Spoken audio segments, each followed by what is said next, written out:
Biblioteca de Bolso. Uma conversa informal a três sobre a relação que estabelecemos com os livros. Uma ideia original de Inês Bernardo E José Mário Silva. Olá, bem-vindos a mais um Biblioteca de Bolso, um podcast sobre livros, leitores e os laços misteriosos que se estabelecem entre uns e outros. Esta semana recebemos Rita Taborda Duarte, licenciada em Línguas e Literaturas Modernas, com um mestrado em Teoria da Literatura, é atualmente professora na Escola Superior de Comunicação Social. Já foi crítica literária no Jornal Público e continua a escrever sobre obras de poesia e ensaio em revistas especializadas como a Relâmpago ou a Colóquio Letras. Publicou 5 livros de poesia, o último dos quais, Rupturas e Ligamentos, foi editado pela Abismo em 2015. Tem ainda na sua bibliografia uma dezena de títulos de literatura para a infância. Olá, Rita, muito obrigada por ter aceitado o nosso convite. Olá, eu é que agradeço. Bem-vinda. Obrigada.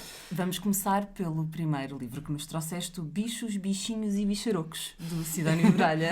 Que é, como o título indica, um livro infantil. É um livro infantil, aliás, foi o meu primeiro livro, e é curioso, foi o meu primeiro livro infantil. Sim. É um livro que guardo na memória os versos do Bichinho de Conta-Conta, mas que é um livro muitíssimo interessante e que é muito mais do que só, entre aspas, um livro infantil, mas foi mesmo o meu primeiro livro e foi muito curioso, porque depois soube disso mais tarde. Foi o livro por onde o meu pai aprendeu a ler, não a minha edição, que é uma edição adulteradíssima de 77, o livro é de 49. O livro é de 49, mas foi o livro que o meu pai aprendeu a ler e depois me ofereceu, e foi muito curioso, porque eu, durante imenso tempo, perdi aquilo na memória, só com os versos. Aliás, são versos que vou contando aos meus filhos desde pequenino, antes de começar uma história, o Bichinho de Conta-Conta, e o Bichinho de Conta contou, isso tudo. E quando descobri o Sidónio Muralha, não é, como autor do neorrealismo, etc., é que percebi que era o mesmo autor do meu livro infantil, e ainda hoje continua a ser o livro o autor, para mim, o autor dos bichinhos bicharocos. Pois foi muito interessante que já há pouco tempo, há 4, 5 anos talvez, encontrei um facsímile, não é? Depois até me convidaram a fazer a apresentação, que foi assim uma experiência muito boa, porque eu tinha feito, quando descobri o livro, fiz uma crítica, e depois convidaram a fazer a apresentação.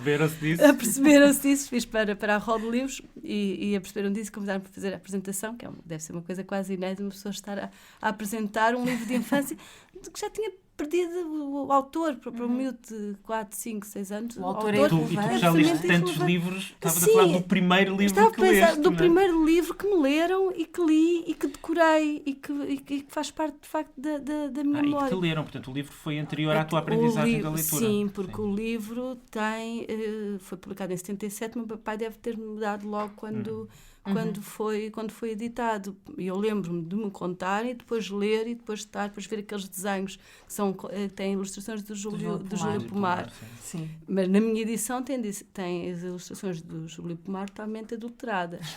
Não é? Na edição belíssima que tem as ilustrações do Júlio Pomar, tem também as pautas da Francine Benoit, é muito diferente. Eu só o conheci depois. Ele tem cores, tem uma capa cheia de cores, com o macaco pintado, não tem nada a ver com isso.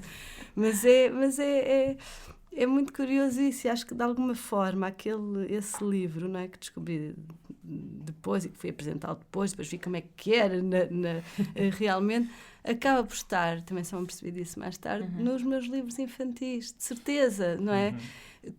Há um verso que eu também sei desde miúda, que é: o macaco tinha parece ridículo, agora aqui a citar coisas, o macaco tinha um espelho, chamou os outros macacos, todos quiseram o espelho ficou em cacos. Eu, no meu livro, tenho também um livro sobre macacos, a família dos macacos, também tenho um verso a dizer, quero o guarda do jardim, quero o meu jardim inteiro, não quero o meu jardim em cacos, fora com estes miúdos, fora com os miúdos macacos. E estes versos, esta rima, claro, podem dizer não há muitas rimas para macacos, até há, mas são coisas que se calhar ficam mesmo na memória. Música que fica na memória. Só depois reparei nisso, assim como no meu livro da Alice, e também reparei nisso a posteriori, porque o livro fazia parte de uma memória. memória. Só depois é que fui lá resgatá-la. Esse foi o teu primeiro a casa livro dos meus pais. Sim. infantil? E foi, não, o da Alice. Foi o meu primeiro livro infantil. Também tenho uma pequena antologia de alguns poetas que não são especificamente para crianças, como Alexandre O'Neill. E há um poema, que eu também nem me lembrei disso, mas há um poema dedicado aos macacos que eu tinha selecionado para lá, exatamente com uma dedicatória ao Júlio Pomar. E só reparei mais tarde, quando estive a fazer isso tudo, mas de facto este poema é dedicado ao Júlio Pomar, e o Júlio Pomar, que eu não sabia, miúda, nem me lembrava de nada daquele livro, quando escrevi a Alice, nem me lembrava. E, portanto, aquela minha ideia de macaco é um macaco tal como aparece, uma espécie de macaco quase homem, não é? Do Júlio Pomar. Isso é engraçado como os livros parece que não têm assim tanta importância, uma pessoa não se lembra deles, mas vão construindo um percurso na nossa memória. Vão deixando qualquer coisa, não é? Um laço qualquer que... Achei isso muito, muito interessante.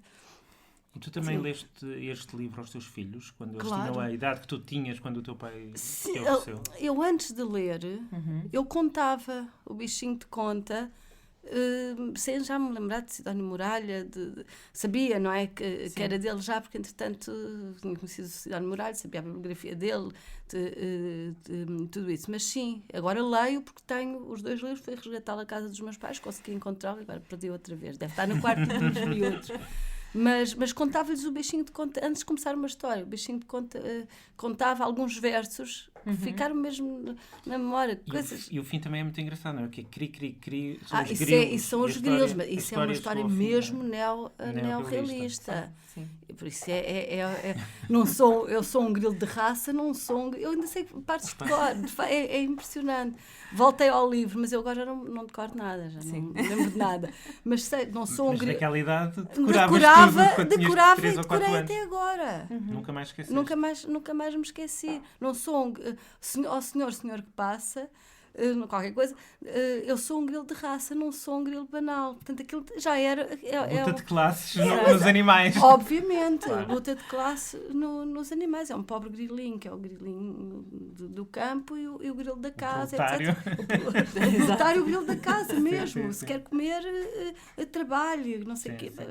E depois é posto no final, é engraçado quando é este senhor que passa, eu sou um grilo de raça, não sou um grilo banal, é posto na gaiola e o homem leva-se grilo. É muito giro. E tem coisas fabulosas, uma pessoa só se apercebe mais tarde. Há uma parte, se calhar estou a perder demasiado tempo. Mas há uma parte, eu só me apercebi disto, evidentemente, depois quando estive a fazer a apresentação, e estive a relembrar, a voltar ao livro, a reconhecê-lo, mas reconhecia tudo, desenhos, é impressionante, desenhos e versos. Mas há uma parte enquanto o pai sol enorme dorme, a estrelinha pequenina, é tão engraçado termos o pai com letras e ela com fortes, os is, não é? E a letra poeticamente é muitíssimo bom, e é por isso também se calhar que vai ficando na memória que te decoras. Os meus filhos sabem o bichinho de conta, não é admissível. Aliás, o Sidónio Muralha foi considerado um dos melhores poetas para a infância. Sim. Não é por acaso, também tem a ver com esta riqueza que falavas. Claro que sim, mas que é uma riqueza que está muito enraizado na massa literária do livro, é quase imperceptível, é imperceptível, mas depois, quando eu vejo que há coisas que ficaram na memória, como assim, enquanto o pai sol enorme, assim, miudinha, leva açoites e vai-se logo, que se tem uma palavra para hoje, sim. Um bocadinho leva açoites, não é?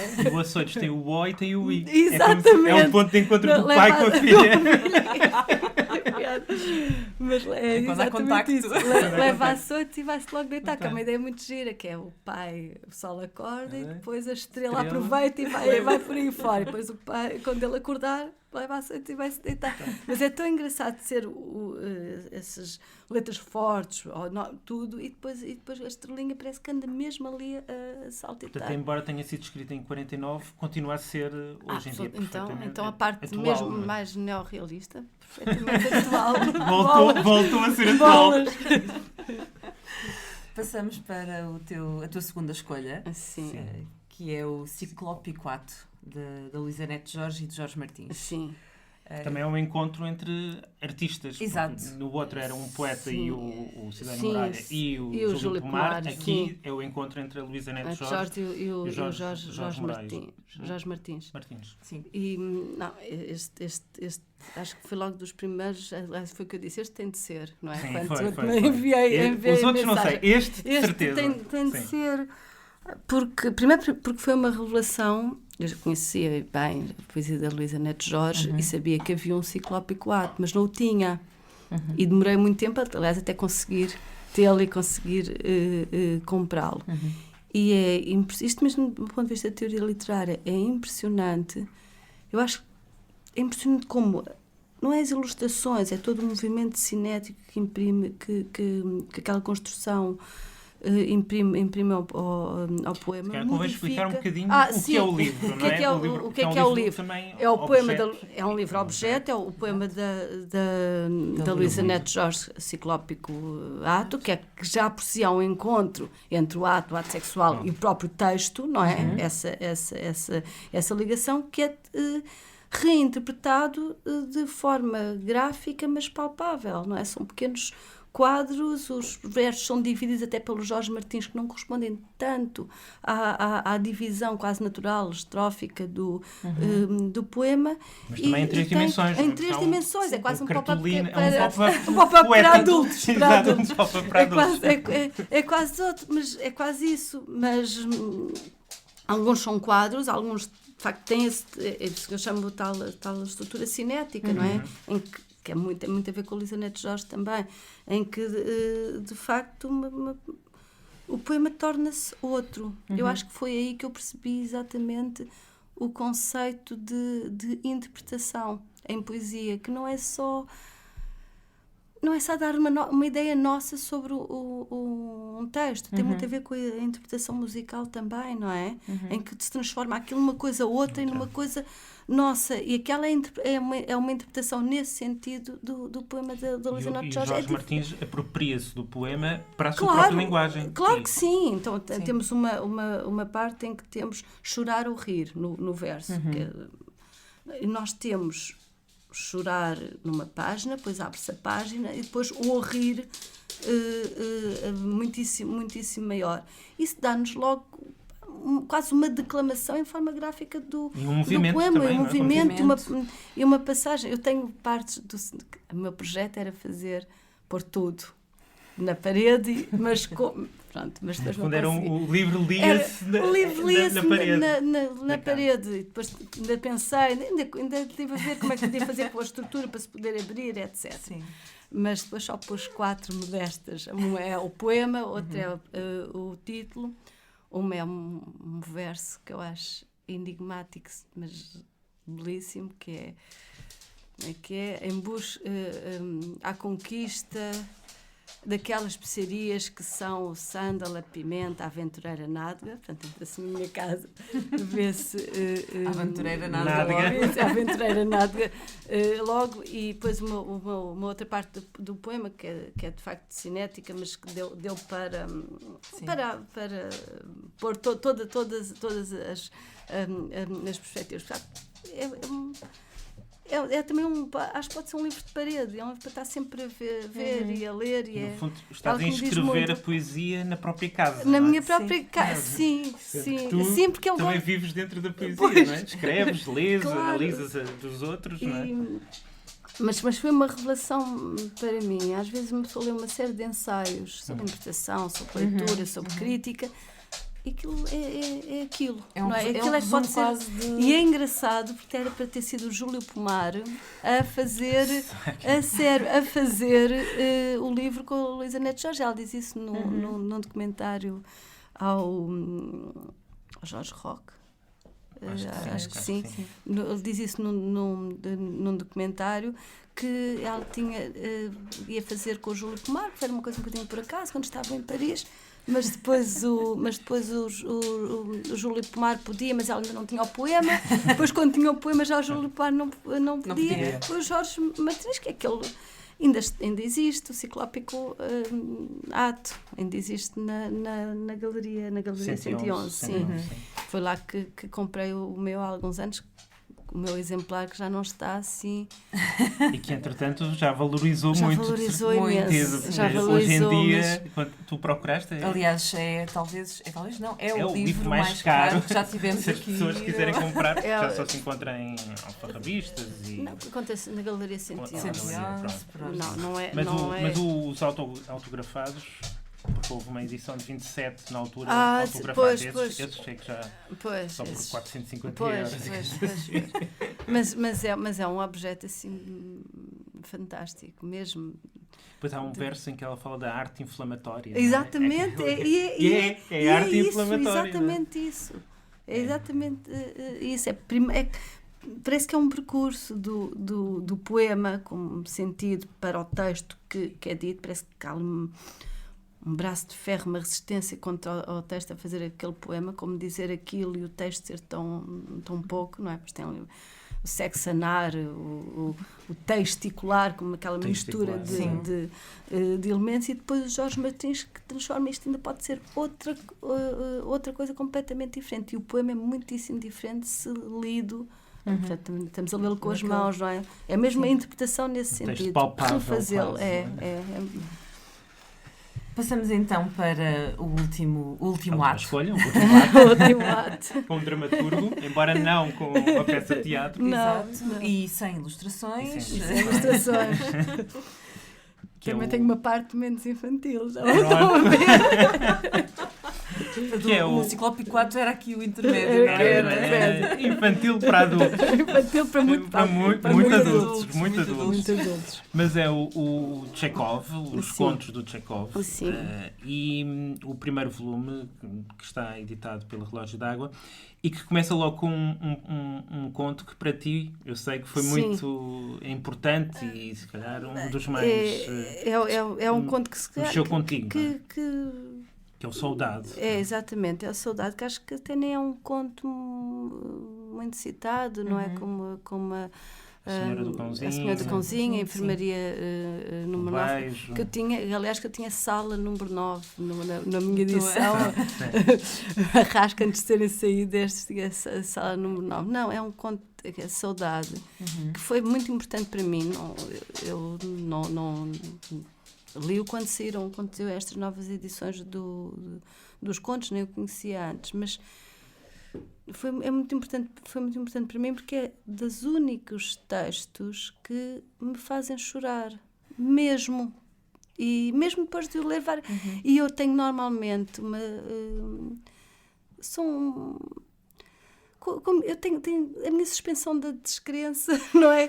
Digamos que é usada com parcimónia, pronto. A minha suspensão de descrença é de facto usada com uma certa... Tu desconfias sempre, desconfio sempre, não me esqueço facilmente de que estou... Não, isso não me retira prazer, não. Mas não me esqueço facilmente de que estou a ler um livro, que sou eu e o livro, mesmo que entre lá por dentro, mesmo que se sinta muitíssimo impressionada com o livro.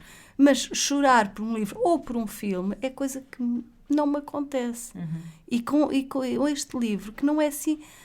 Não é nada tão triste diretamente. É a história de um homem, de um velho cocheiro russo, não é? Aliás, o conto começa de uma maneira incrível, que é o velho todo dobrado e a neve a cair por cima, é só uma mancha que se vê ao crepúsculo, que está a tentar contar que o filho morreu. E vai levando as pessoas no fiacre, no fiacre, vai levando as pessoas... vai dizendo, e as pessoas dizem, anda, é por ali, outros dizem, sim, morreu de quê? Olha, veio agora à direita. Pronto, ele não consegue contar, sempre muito humilde, sempre muito desgraçado, aquela imagem dele curvado logo no início está lá muito presente, depois no fim tenta contar aos companheiros, não é?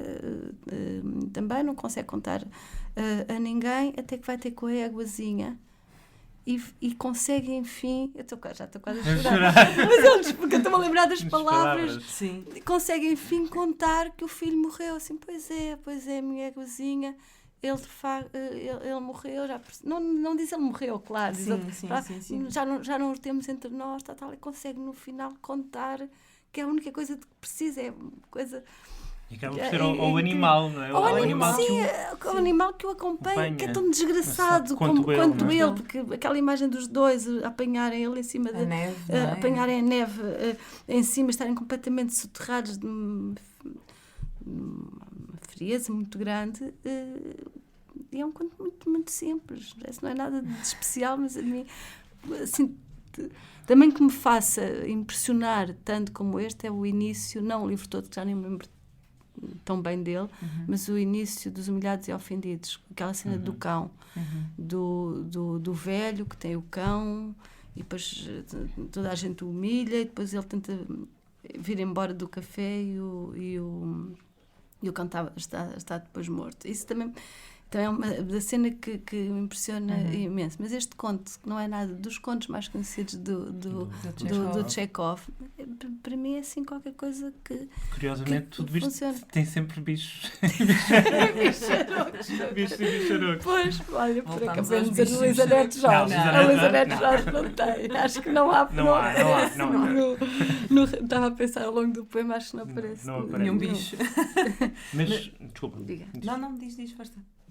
Mas o Chekhov, esse é logo o primeiro conto, não é? Que salvo erro no volume. Eu acho que Pronto. sim, eu acho que sim. Que ela... E tu já conhecias esta a história? A obra de Chekhov, sim, mas sim, esta sim, história, sim. portanto, só leste em adulta. Esta agora, história, sim. Quando saíram aqueles volumes da Relógio d'Água, da Relógio d'Água, quando saíram e sim, já conhecia os contos mais conhecidos e de que gosto imenso, não é? Agora, achei impressionante como é que já em adulta, já sabendo o que sei hoje, ainda por cima. E mantendo essa relação com a literatura e com os filmes, com aquilo que te é externo, não é? Sim, mas como é que aquele conto conseguiu mexer conseguiu tocar lá num ponto especial e não percebi ainda bem exatamente porquê. Não posso dizer é por isto, é por aquilo, é por... Não é? Porque também não é um conto também nós estamos a ler sempre em tradução, mas não é um conto excepcionalmente bem escrito, tem ali alguns pormenores, nem sequer consigo desmontar porque é que tem um efeito. Não é o melhor conto do Chekhov. Não sei, não deve ser, não deve ser, não é? Há outros que a Senhora do Cãozinho, esse é quase perfeito. É quase perfeito, sim, mas não... A questão nisto é o efeito que tem, que são também efeitos insondáveis, não é? Porquê e as razões. E é curioso como às vezes um texto nos tira mas não de é repente não é um conto menor. Não acho que seja um conto menor. Mas não é um conto tão conhecido. E mesmo as pessoas de quem eu vou falando deste conto, também foi logo, tu falas de Chekhov, falo deste conto e diz, pois é bom, mas não tem este... quase uma faca apontada muito fininha. Não lhes provocou o mesmo efeito. Porque é aquela coisa, tirou-te o tapete. Tirou mesmo o tapete, foi tal a suspensão de descrença ali. Funcionou de uma maneira insondável. Sim. É isso que nós procuramos aqui no podcast. São esses momentos em que um texto e um leitor se encontram e há ali qualquer coisa de misterioso, cá está, que acontece. Porque eu de facto não choro e fico impressionadíssima com aquilo. Mas tem a ver também com a linguagem, com a exposição da linguagem. A exposição da língua é tão importante como os próprios sentimentos. Não sei porquê. Deve haver um psicanalista qualquer que explique isto. Que estás a ouvir e que me manda internar. Não. Devia ser com o senhor do cãozinho, devia ser com a enfermaria. Mas não. Mas é um conto ao qual tu voltas para tentar... Sim, obrigo os meus alunos a ler, volto, e já há partes que sei. Não sei do início, Crepúsculo, do entardecer, também uma coisa estranha, depois sei aquele início, as neves toda, mas não é nada de excepcional em termos literários, nem em termos de construção talvez seja. Tem uns diálogos, são uns diálogos mínimos, quase vazios, dele tentar dizer e ser constantemente cortado, não é? E depois quase um silêncio quando ele no fim lá consegue contar à éguazinha, que depois tem o diminutivo. O diminutivo é uma coisa impressionante. É quase o máximo possível de desalento, não é? Mas já estás comovido outra vez. É impressionante, mas eu não sou assim. Mas eu não, é incrível que eu não sou assim. Mesmo aqueles filmes em que está toda a gente a chorar à birreira. disparate, não sei o quê, não ver que está mal feito. Mas o Nabokov, no prefácio a esse volume de contos, diz que o Chekhov escrevia livros tristes para pessoas alegres. Pois. Ou em que a tristeza e a alegria estão fundidas, de certa maneira. Só se compreende a tristeza ou a alegria se compreender também a tristeza e a alegria que estão sempre subjacentes no texto. Mas ele consegue tocar lá no nervo da eu fico impressionada da tristeza, não é? por isso, porque aquele conto que provoca, e provoca mesmo. E é engraçado que ao fim de tantas décadas, já quase mais de um século, e de análises e de exegeses, etc., há sempre qualquer coisa que escapa, não é? Obviamente. Não conseguimos perceber completamente porque é que este texto provoca este efeito. Não, nós não conseguimos perceber nada. Aliás, é verdade. Não, nós conseguimos dizer uma série de coisas interessantes como nossa criação, é isso que se faz na crítica. Mas nós não conseguimos descobrir nada. Quem conseguiu descobrir foi, por exemplo, o Jorge Martins, quando transformou a poesia noutra linguagem, noutra interpretação. Não é? E se calhar consegue-se quando se faz textos com epígrafes de outros e a partir de outros e a partir de outros. Nós estamos simplesmente a tentar fingir que há um percurso de nosso acesso ao livro, mas é tudo uma questão de criação e de fingimento. Agora vou ser atacada aqui pelo crítico. Eu concordo. Estamos completamente de acordo. É uma simulação da objetividade, não é? Com uma série de instrumentos. Sim. E é muito bom sentir que há qualquer coisa que nós não conseguimos compreender. Claro. E que nos toca e que nos comove e que nos, às vezes, arrasa e que nos tortura e que sempre que voltamos ao texto continuamos a sentir isso. Claro, e essa incompreensão de porque é que isto é assim, porque é que isto me provoca é isso isto. que nos forma. Sim. No fundo é isso que nos forma. É isso, voltando aos bichinhos bicharocos, é isso que faz com que, sem eu saber, sem me lembrar do Sidónio Muralha durante anos e anos e anos, aquilo estava lá inscrito. Estava inscrito e mudou qualquer coisa que eu venha a fazer e venha a pensar e que venha a ser. Não, sei lá se não gosto tanto de poesia. Tu não serias a mesma autora. Sei lá se não gosto de poesia por causa daqueles textos em verso. Sim, daquela música. E daquela música, daquela relação. Não é? As pessoas não sabem, mas de facto aquilo acompanhou-me durante muitíssimo tempo. E com certeza houve imensos livros que me deram imensos livros depois disso e que eu li, gostei, que esqueci, lembrei que foram importantes e que já... Não tão fundadores assim como mas não tanto. Não é? Uma pessoa lembrar-se dos versos desde pequenininho e depois de perder o livro e depois manter e depois eu de facto contava aos miúdos, ainda conta ao pequenino, portanto recordar ainda num tempo antes de aprenderes a ler e antes de saberes... Sim, mas depois... Aliás, mas a Sofia também fala disso, a Sofia de Melbrana, mas o livro foi meu, depois eu lembro-me de o ler também, de o ler e estar a ver os desenhos e está tudo os meus próprios... Aliás, como o Ciclópico Ato, isto é horrível dizer, o Ciclópico Ato tem um desenho do Manel também. Não é do Manel, foi do Mário ou da Mariana. Foi antes, mas tem lá. É uma intervenção artística. Vamos chamar assim. Eu tinha o livro sempre, aquele conjunto, aquela caixa na mesa da sala. Gostava de ter ali perto, antes de ter na parede. Portanto, aquilo pousavam copos, pousavam não sei o quê. E há uma parte... Mas tem as marcas do tempo, a página do tempo, incluindo a marca dos filhos. Isso é bonito. Não estás assim muito convencido. Não é um livro cristalizado, não é? Não fiquei além do mais, porque quem descobriu isso foi uma amiga minha que estava a fazer a tese e queria ver o livro. Então estava ali a olhar para o livro e depois de repente diz... Mas existe aqui eu cheia de vergonha ter assim ter uma obra-prima em casa, uma obra-prima que me custou muito adquirir, não é? E ter uma obra rara, mas assim tão maltratada. Mas os livros são... É como a terra é de quem trabalha, os livros é de quem os usa e de quem os lê. Exatamente. Portanto, e este foi usado e lido. Tudo isso. Vamos terminar a nossa conversa por aqui. Recordar que Bichos, Bichinhos e Bicharocos de Sidónio Muralha está disponível em 2 edições. Um livro da Porto Editora por 8,80€ e numa edição da Altum.com que inclui as ilustrações originais do Júlio Pomar e um CD das músicas originais pela Francine Benoit e um prefácio do João Lobantunes por 25€. Ciclópia 4, de Luísa Neto Jorge e Jorge Martins, que teve uma tiragem limitada e que, portanto, já que referimos, podem encontrar alguns exemplares em alfarrabistas e na Galeria 111. Nós encontramos um exemplar a 450€, portanto... Mas na Galeria 111 é mais barato. É mais barato. Portanto, dirijam-se todos em massa à Galeria 111. E Contos de Chekhov, o primeiro volume, está editado pela Relógio d'Água, traduzido por Nina e Filipe Guerra, com um preço de 18€. Rita, muito obrigada por ter vindo.